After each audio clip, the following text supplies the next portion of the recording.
প্রতি বছরের মতো এবছরও বাৎসরিক অন্নপূর্ণা পুজোর আয়োজন করেছিলাম। বাঙালিদের মধ্যে এই অন্নপূর্ণা পূজার প্রচলন করেছিলেন নদিয়ার রাজা কৃষ্ণচন্দ্র রায়। পুরাণ অনুযায়ী পৃথিবীতে একসময় প্রচণ্ড অর্থ সংকট দেখা গিয়েছিল। সেই সময় অন্নপূর্ণা দেবী মহাদেবকে ভিক্ষা দিয়ে পৃথিবীর এই অন্নসংকট দূর করেছিলেন। যদিও প্রতি বছর ১৬০০ উপাচারে এই পূজার আয়োজন করি, কিন্তু এই বছর খুবই সামান্য আয়োজনেই পুজো করেছি। রান্নার গ্যাসের সংকটের কথা মাথায় রেখে খুবই ঝটপটভাবে একটা পায়েস রান্না করেছি।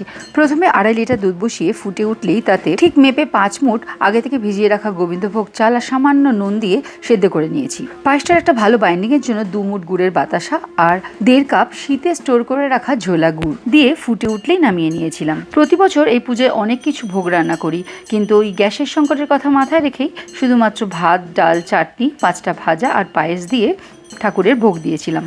আর আমার মনে হয় নিজের মনের ভক্তি দিয়ে ঠাকুরকে যা নিবেদন করবে সেটাই ভগবান সানন্দে গ্রহণ করবে।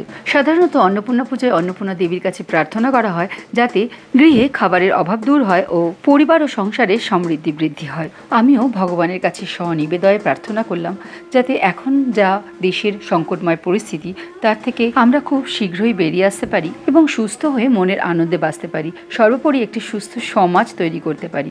আমার মনে হয় পৃথিবীতে যখনই কঠিন সংকট সৃষ্টি হয় তখন সমস্ত ঝগড়া বিবাদ ভুলে গিয়ে একে অপরের উপকার করার প্রয়াসটুকুই সঠিক মানবিকতা।